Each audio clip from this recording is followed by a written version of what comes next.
Voilà. Nous continuons notre étude sur les miracles de Jésus dans le jour de Shabbat. Nous sommes donc toujours dans l'interprétation du miracle de délivrance de l'homme qui est possédé d'un esprit impur. On continue donc dans notre étude textuelle et on va s'intéresser plus particulièrement pour cette partie-là au passage qui considère donc la position d'un esprit qui va sortir de l'homme, qui va aller dans des lieux arides. Passage qui relate que dans les lieux arides, l'esprit revient avec 7 esprits plus méchants que lui pour reprendre possession de l'homme, pour le tourmenter davantage.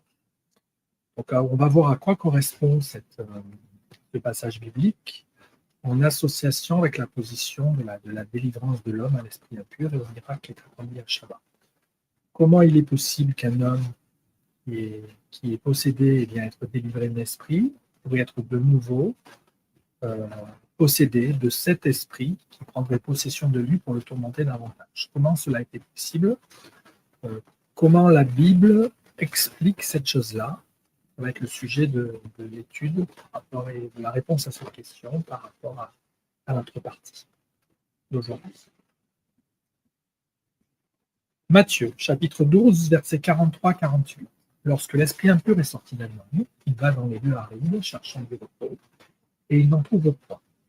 Alors il dit, je retournerai dans ma maison d'où je suis sorti, et quand il arrive, il la trouve vide, balayée et ornée.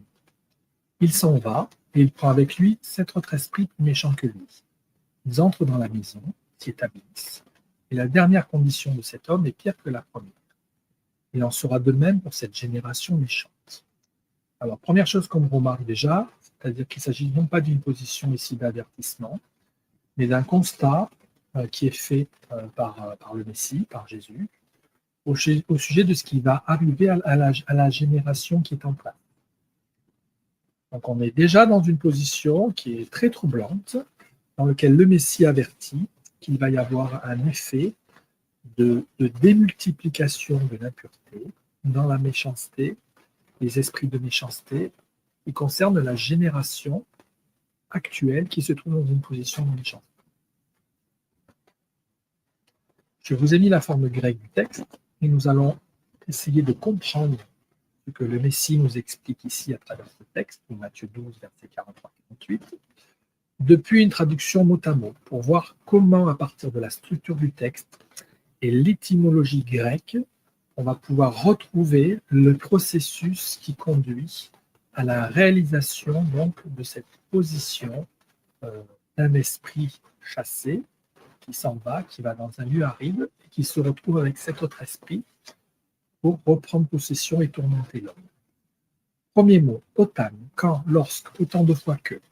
Ensuite, dé, avec l'idée d'opposition, mais, or, cependant. Ensuite, to, la raison accomplie des choses, de l'esprit. Akatarton, formé de ak, qui désigne quelque chose de tranchant, pointu, une chose qui se fait en silence, une action qui vise la guérison. Plus tartos, qui est la fonction, la position périssable d'une chose. Tartos, qui est formé lui-même de artos, qui est le pain, et de tos, de ton, akatarton ici, qui est l'accusatif de o. O étant l'esprit accompli, l'esprit dans la forme achevée. Tout ça désigne l'impureté. Pneuma, c'est le souffle, la respiration.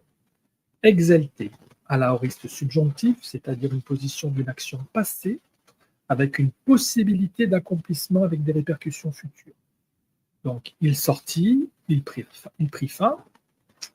Ensuite, apo, au loin, après, avec une idée de séparation. Ensuite, on a aussi apo en venant de, hors de. Ensuite, le mot tou au génitif, la raison de. Anthropo au génitif, l'humain, reconnaissable dans le genre humain, reconnaissable dans sa position d'humanité à travers le visage, c'est-à-dire à travers un élément de reconnaissance, de distinction par rapport à la position animale. Dierketai au présent, passer par, prendre un passage, transiter par. Di, c'est le diminutif de dia, qui désigne à travers, en traversant avec une idée de séparation. Anhydrone, génitif pluriel. Aride, sec, pluriel. Topone, les lieux, les rangs, les progressions. Zétoun, participe présent, recherchant, désirant. Anapausine, accusatif. Le repos, le sommeil, ça désigne aussi la position de la mort. Kai, et. Ouk, non, ne pas, une négation absolue. Euriskei, trouver, découvrir de manière fortuite, chercher, obtenir. Toté, à ce moment, jusque-là, dans ce cas, alors. Dégei, mettre en ordre, arranger, compter, parler, appeler, nommer. Et is, qui a valeur de considération, avec l'emploi de l'accusatif, ça désigne une position intérieure, dedans, dans. Ton, accusatif de haut, c'est la raison de l'esprit accompli. Oikon, à l'accusatif, c'est le lieu d'habitation, la maison, la chambre ou la tente de réunion. Mou, mon, à moi. Épistrepso, futur. Donc c'est formé de épi, sur, au-dessus, plus tréfo, tourné, qui se traduit par je ferai demi-tour, je reviendrai, je me détournerai, je me convertirai, je me courberai. Oten, formé de os, qui est qui, plus ten, de même, qui donne par quelconque façon. Exelton, à l'aoriste, je sortis, je parle, voilà, je suis sorti, mais plutôt dans la forme passée, vers une implication future, donc je sortis. Kekesmomenon, au parfait, accusatif, décorer, orner, mettre en ordre. Toté, à ce moment, jusque-là, dans ce cas-là. Oreitai, présent passif, être conduit. Paralambanei, para, auprès, du côté 2, plus lambanei, saisir, prendre par la force, imposer. Met, c'est le diminutif de meta, parmi, entre, avec. Eutou, lui plus soi. Hepta, 7, pneumata, c'est pneuma, le souffle, plus ta, la position accusative de to, la raison de. Ponenerotera, plus mauvais, plus méchant, formé de poniros, malin, rusé ou dépravé, plus terra, qui est la position donc, nombreuse, la position d'un monstre, de quelque chose qui est grand en nombre. Eutou, entre soi, les uns les autres. Kai et Iseltonta à l'aoriste, ils entrèrent, ils vinrent dedans. Katoikei au présent, il s'installe, il s'établit, formé de kat, qui est la position du mouvement qui part du haut et qui descend vers le bas, plus oiken, position d'habiter.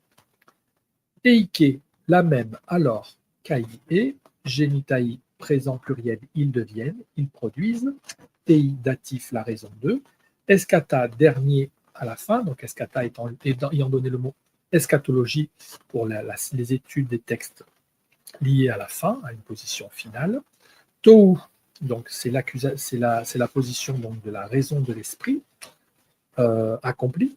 Anthropou, génitif, c'est l'humain, le genre humain.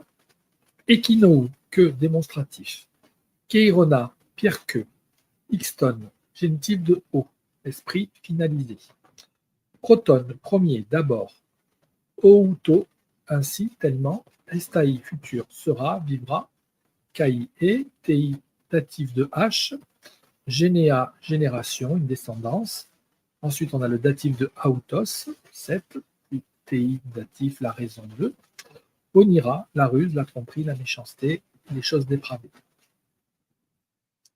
On va examiner la structure du texte, c'est-à-dire la manière dont se forment les mots, et les temps liés au verbe. Ça va nous enseigner un petit peu sur le mouvement de ce qui nous est décrit depuis la lecture des mots grecs.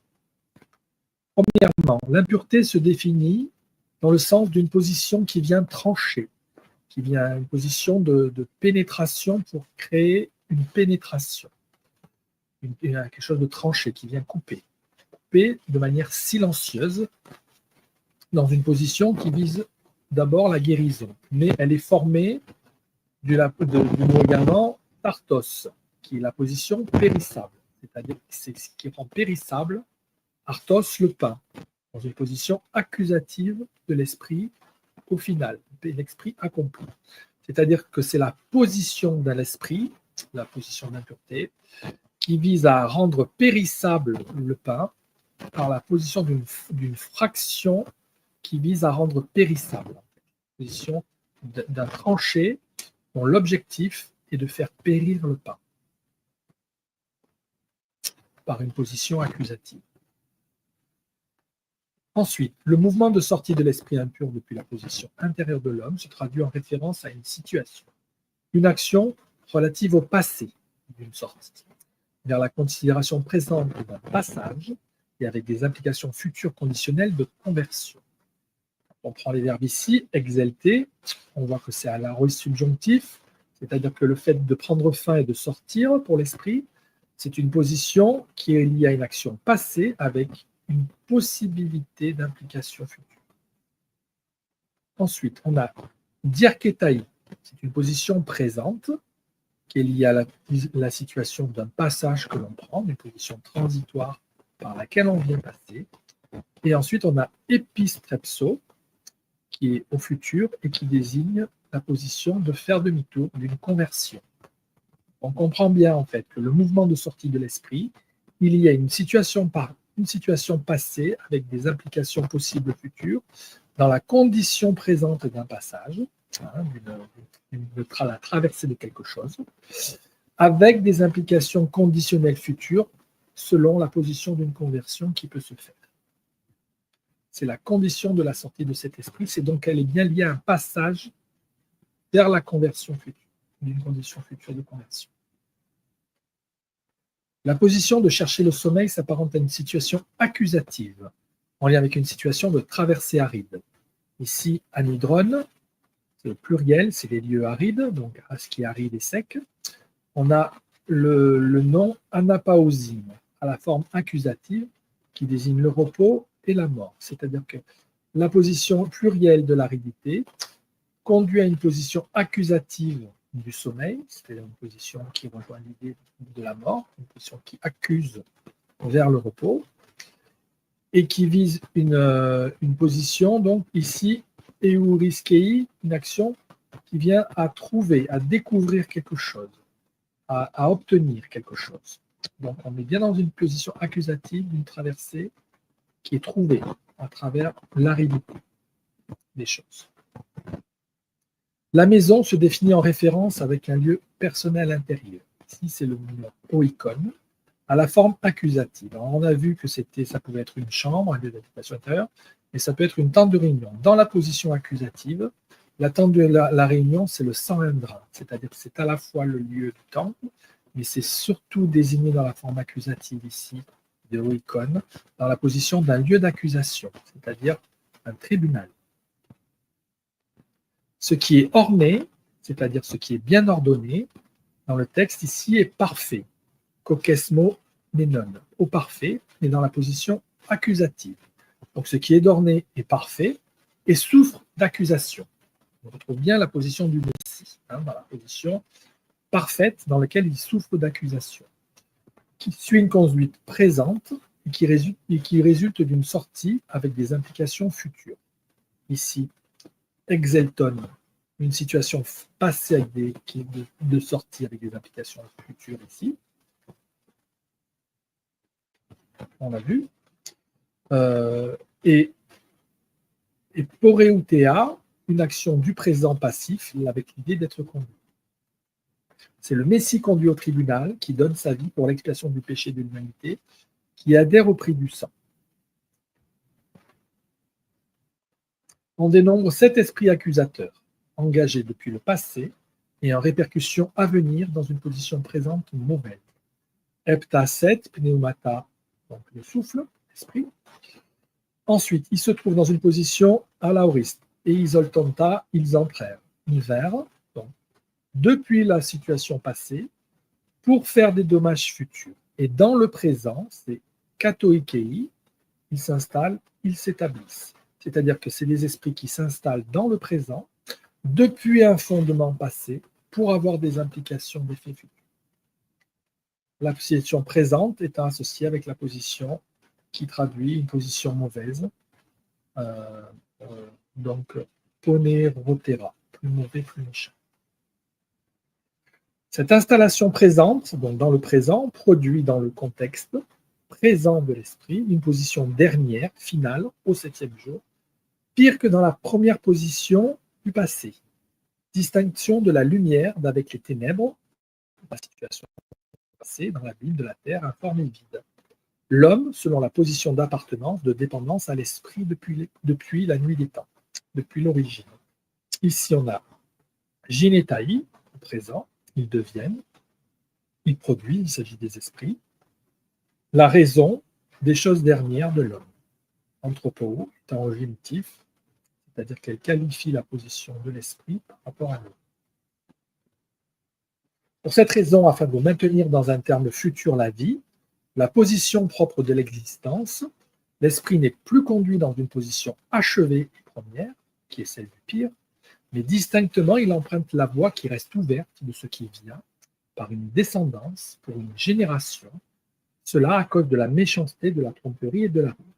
On a dans notre texte donc, une position xton, qui est une position ici achevée, première achevée, avec proton, premier, xton, proton. Donc, on a l'idée d'une chose passée qui est accomplie, qui est achevée.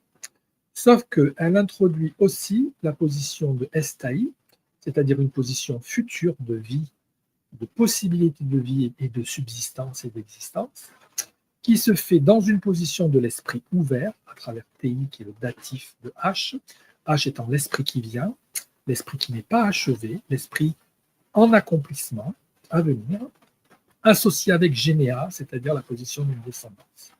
Donc là on retrouve l'idée d'une position qui était fermée depuis l'origine, qui vient à s'ouvrir pour créer les conditions futures d'une vie, à travers une position ouverte d'une descendance. On y retrouve l'annonce du Messie dans la descendance d'Aïe. Luc, chapitre 8, versets 2 à 3. Les 12 étaient avec lui et quelques femmes qui avaient été guéries d'esprits malins et de maladies. Marie, dite de Magdala, de laquelle étaient sortis 7 démons. Jeanne, femme de Susa, intendant d'Hérode, Suzanne et plusieurs autres qui l'assistaient de leur bien. Alors, je me suis intéressé à tout ce texte parce qu'on a parlé jusqu'à présent d'un esprit qui quitte un homme, qui va dans l'Uharim, il vient avec 7 autres esprits, et les 7 esprits viennent de nouveau le tourmenter. Là, je me suis intéressé de manière analogue, en concordance, à la position d'une femme. Cette femme, c'est Marie de Magdala, duquel il est dit qu'elle a été libérée de 7 démons. 7 esprits sont sortis d'elle. On va voir un petit peu ce que cela signifie dans la concordance avec notre texte à propos de l'homme. Ici, traduction, donc la forme du grec ancien du texte. On va s'intéresser juste au passage là. Étaient sortis 7 démons. C'est la traduction de ce passage-là. Donc on reprend depuis ici. Donc premier mot, af, depuis que. Ensuite, s, génitif féminin de os, celle-ci. Daimonia, accusatif pluriel neutre, les démons. Hepta, 7.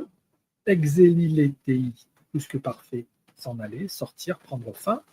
Ce verbe est formé de ex, hors de, plus eke, contenir, posséder, conserver, plus lisei, perdre, libérer, délivrer, racheter, solutionner, faire émission. Alors l'idée forte là par rapport aux 7 démons qui sont sortis de Marie, c'est l'idée de quelque chose qui était contenu dans une position extérieure, une position qui vient à rendre extérieur quelque chose qui était contenu, qui était conservé, par l'intermédiaire d'une action qui est la lise, c'est-à-dire la position qui vise la rupture. Une lise en chimie, c'est quelque chose qui vient fractionner et qui vient casser en fait les liens d'association.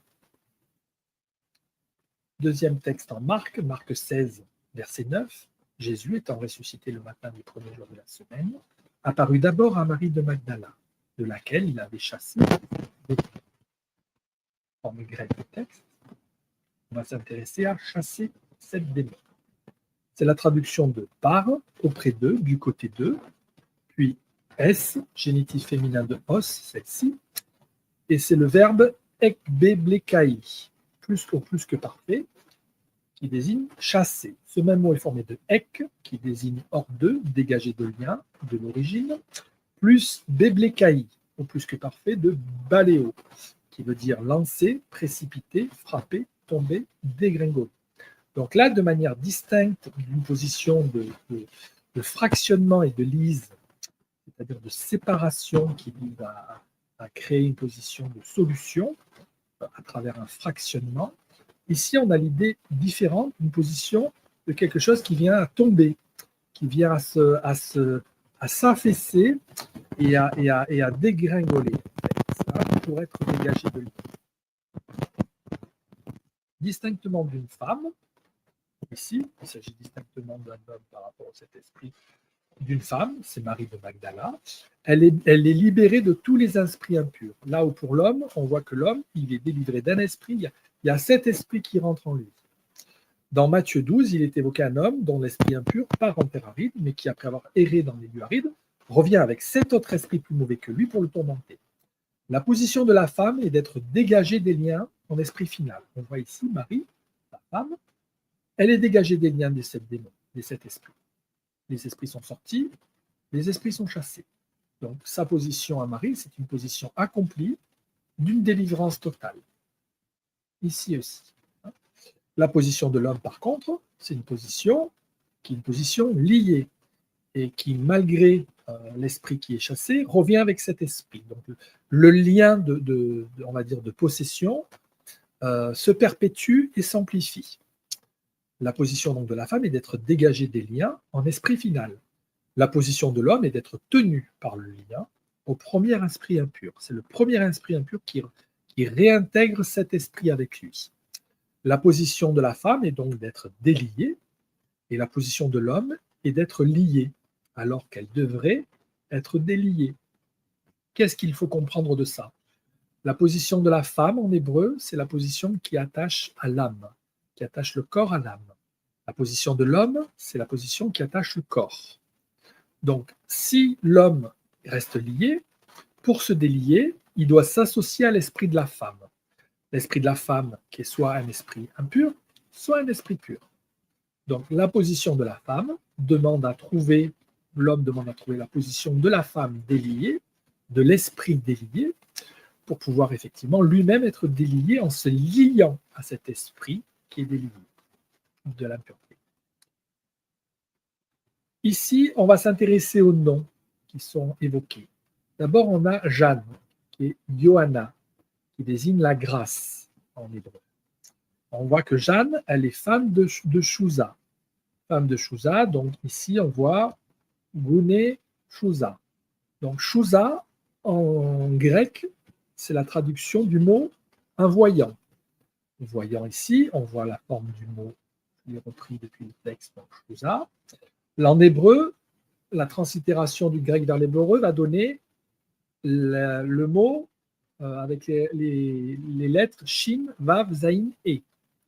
D'abord, la racine Shin, Vav donne toute idée d'équilibre, de partie, de similitude, de mesure entre les choses. Ensuite, deuxième racine, Zayin, E, tout mouvement démonstratif, rayonnant, ce qui brille et jette l'éclat. Donc, ce qui se traduit par le voyant, c'est une idée en fait de similitude avec ce qui rayonne, avec ce qui voit. On voit déjà l'idée de quelque chose d'une ressemblance dans l'action d'un éclat lumineux. Il nous est dit que c'est non pas l'intendant pilote, mais c'est l'intendant d'Hérode. Donc l'intendant d'Hérode, c'est celui qui représente la similitude de la vision avec la lumière d'Hérode. Mais l'Hérode, c'est celui qui a préféré connaître le monde et juger le Messie pour tenir sa position donc d'autorité terrestre, en abandonnant donc la position de la vérité. Donc, on voit que Chouza, déjà, est formé de la lettre en introduction, qui est la lettre X. La lettre X, c'est le qui grec, et le qui grec, ça désigne la croix. C'est la lettre de la croix. Ensuite, on voit ici que la croix, donc, elle est formée. Ensuite, Chouza est intendant, donc le mot intendant, c'est le mot épitropou, donc c'est le mot épitropou, qui désigne l'intendant. Il est formé de épi, qui désigne sur, ce qui est au-dessus, plus tropou. Tropou, c'est une tour de contrôle, une manière, un champ de bataille, c'est-à-dire c'est le lieu d'observation qui vient regarder la manière dont se passe la bataille. Et donc l'intendant d'Hérode, Hérodou, plutôt génitif ici, et le nom d'Hérode, c'est la masculinisation du nom d'Héra selon une position d'Ode d'Héra, c'est-à-dire la gloire d'Héra. Donc c'est une personnification masculine d'une position qui se détermine dans la valeur de la gloire d'une femme. D'une femme donc, qui est précisément une déesse, Héra étant la sœur et la femme de Zeus, dite reine des dieux dans le panthéon grec.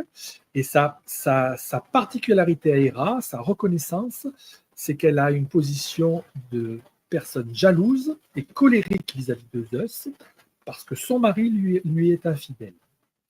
C'est ce qui est déterminé dans la fonction et dans le caractère propre d'Héra. Donc on voit déjà tout le mouvement donc, qui désigne une position de similitude à une position d'une femme, donc d'un esprit, d'une femme, qui est dans la jalousie et la colère, à cause de l'homme. Proche de Chouza, on distingue Susanna, Suzanne. Donc, Susanna, en translittération hébreu, ça donne Shoshana. Ce nom est formé de la racine shin-vav, qui donne toute idée d'équilibre, de parité, de similitude, de mesure entre les choses. Suivi de la racine shin-nun, qui donne toute idée de mutation, de passage d'un état à un autre, tout ce qui mesure et partage pour une mutation. Et à la fin du nom, on a un et final. Le et désignant l'esprit. Dans une position finale, elle donne l'action du nom d'une sublimation. Le fait de changer dans une forme nouvelle et jeune et une forme de l'esprit. Donc, le mot Susanna en grec est formé de la lettre introductive sigma. Le sigma grec désigne la conductivité, ce qui vient créer les conditions de la circulation du courant. Voilà, ça c'est le sigma. Le sigma est dérivé du shin phénicien, du tsadé ou du samek hébreu. Donc, si on regarde bien, il existe une opposition en fait entre le nom de Chouza, l'intendant d'Hérode, et la gloire donc de Chouza, intendant d'Hérode, et la position de Suzanne. On va voir comment ça se définit. Vous l'avez compris, mais on va aller insister là-dessus. Ce qui fait lien avec la femme, dans le cas de Jeanne, c'est l'âme vivante et génératrice du côté du corps de l'homme. C'est l'homme, ici, dans le cas de Jeanne, et elle est associée à l'homme qui suit la lumière d'Hérode, dont l'esprit est lié à la gloire d'Héra. Jeanne est liée au voyant qui prend l'éclat d'Hérode. On avance vers la position donc, qui délie la femme d'Hérode, c'est-à-dire que ce qui fait rentrer Jeanne dans la position de la gloire, c'est la position qui la délie par l'intermédiaire de Susanna à la position d'une libération de l'esprit d'Hérode qui est l'ode d'Héra, la gloire d'Héra. Ce qui délie la femme d'Hérode, c'est l'esprit de séparation de l'âme d'un corps impur. C'est l'esprit qui se défait du côté de l'homme qui est Hérode, l'homme du monde, pour devenir la nouvelle femme qui tient la position d'équilibre du corps à l'esprit dans le cadre de la conductivité, de l'adhérence avec le Fils de l'homme. Ce qu'il faut bien comprendre dans Susanna, c'est que vous avez dans Susanna la lettre N, le M, qui désigne le Fils de l'homme. Les fonctions hommes et femmes sont rétablies alors dans l'unité, âme et corps, pour tenir une position jeune, vivante et dynamique, c'est celle de l'esprit. Donc la position part d'une position de ressemblance à l'esprit de l'homme attaché au monde, à une position nouvelle qui se délie de cette position-là et qui se fait dans une position d'équilibre, qui tient la position d'équilibre du corps et de l'âme, homme et femme, vers l'unité et vers une position sublimée qui est celle que l'esprit de Messie nous donne. Les 7 esprits mauvais, comme les déversements des 7 coups, et comme les avertissements de l'écueil des 7 églises. Alors, pour bien comprendre qui sont ces 7 esprits impurs, je suis allé chercher du côté de l'Apocalypse pour qu'on puisse bien les qualifier. L'Apocalypse étant un texte qui nous permet d'avoir des des représentations assez tangibles de ce que sont ces esprits. Donc, on va essayer on va les retrouver à travers les écritures de l'Apocalypse pour en avoir des représentations très concrètes. Dans Apocalypse, il est fait mention de 7 coupes. La première coupe est liée à la terre. La première coupe est répandue pour provoquer des ulcères et provoque des ulcères malins. La deuxième coupe est associée à la mer. La deuxième coupe change la mer en sang. La troisième coupe est associée aux sources d'eau. La troisième coupe change en sang les fleuves et les sources. La quatrième coupe est associée au soleil. La quatrième coupe multiplie les ardeurs du soleil jusqu'à brûler. La cinquième coupe est attachée au trône de la bête. La cinquième coupe plonge dans les ténèbres, celui du royaume de la bête. La sixième coupe est attachée à l'Euphrate, dans une idée de l'assèchement du fleuve, l'assèchement des eaux. Et la septième coupe est associée à l'air et à l'eau. La septième coupe provoque des orages, des pluies de la grêle qui détruisent le monde. Donc on voit bien déjà des positions d'esprit depuis l'origine, comme on l'avait traduit dans le texte, donc des choses qui viennent de l'origine, pour des implications futures, c'est-à-dire des applications qui se passent dans le monde de la révélation, c'est-à-dire depuis l'origine, depuis la nuit des temps, depuis la création et les jours de la création. Vous avez une position qui traduit déjà les positions on va dire, de quelque chose qui a été par la suite, en Genèse 3, qui a été dénaturé et qui vient provoquer, depuis un ordre créationnel, des éléments de perturbation de la création. Les 7 églises d'Asie sont les témoignages et les témoins de la manière dont on doit se comporter face à cet esprit. Première situation concerne l'église d'Éphèse. L'avertissement est la suivante. Attention à l'amour que tu as délaissé. Indication, repens-toi et reviens à tes premières œuvres. Deuxième église, avertissement à l'église de Smyrne. Attention à la peur de l'épreuve du monde qui fait tomber. Persévère dans la fidélité. Troisième église, avertissement à l'église de Pergame. Attention aux fausses doctrines qui conduisent à l'idolâtrie et l'impudicité. Indication, repens-toi. Quatrième église, avertissement à Thyatire. Attention à l'impudicité et à la souillure. Alors, repens-toi.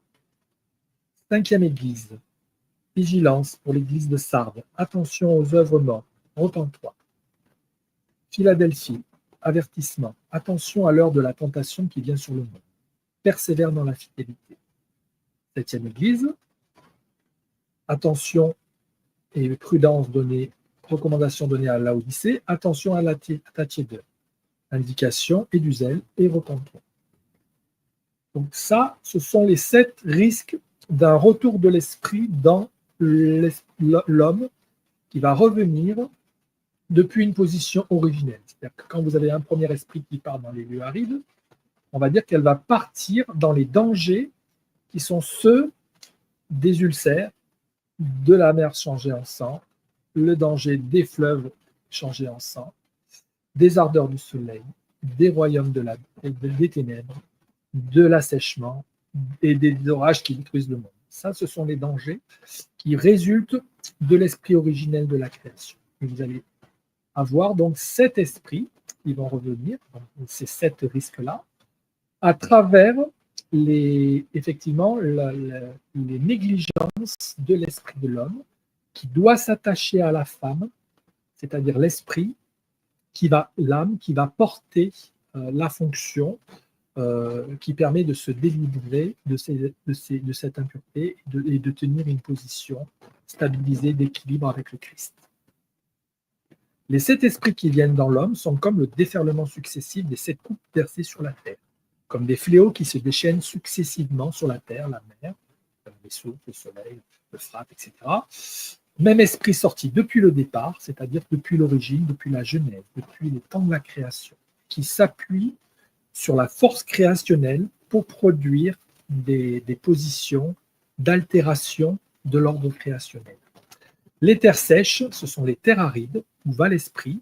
Ils sont relatifs à la position des 7 églises où les esprits mauvais trouvent à se ressurgir, à poser leur terreau à venir comme un danger pour perturber la position parfaite et sainte des églises. La position de cet esprit à travers les églises est de chercher à envahir pour saccager. Le danger, c'est l'abandon de l'amour, la peur de l'épreuve, la tromperie mensongère, la souillure idolâtre, la vanité imprudente, la faiblesse dans l'épreuve et le manque de zèle. Voilà, donc vous avez les 7 positions d'un affaiblissement de l'esprit, qui est la source d'un retour de l'esprit dans l'homme. Condition pour éviter son avalissement, c'est la femme. La femme qui vise donc l'esprit de repentance par 5 fois. Repenta 5 fois. Repens-toi 5 fois, ça veut dire en fait, c'est l'ensemble des autorités, les 4 empires, les 4 autorités de la terre, plus celle qui contient toutes les autorités dans une forme de révélation du royaume de Dieu. Et persévère 2 fois. Pourquoi 2 fois? On le voit ici en 3e, repens-toi. Persévère, pardon. En 2e position, donc persévère, la 2e position. Et ici, persévère en 6e position. En position 2, position 6, celle de l'homme, celle de la mer, celle du monde. Et celle de l'homme dans la position créationnelle de l'homme, du jour de l'homme. 2 fois, donc, position de la mer du collectif, position de l'homme dans son attachement individuel, personnifié à l'Adam. Voilà. Également, pourquoi 2 fois? Parce que une proche du commencement et une proche de la fin. Voilà. On persévère depuis la position du monde jusqu'à la position de l'Adam. Donc, position du monde et de l'Adam, position de l'Aleph et du Ta. Position, une persévérance par la repentance première, par la repentance qui suit et par la repentance par 5. Voilà, je vous remercie pour votre écoute et on se dit à bientôt pour finir notre étude sur les miracles liés à la délivrance de l'esprit impur.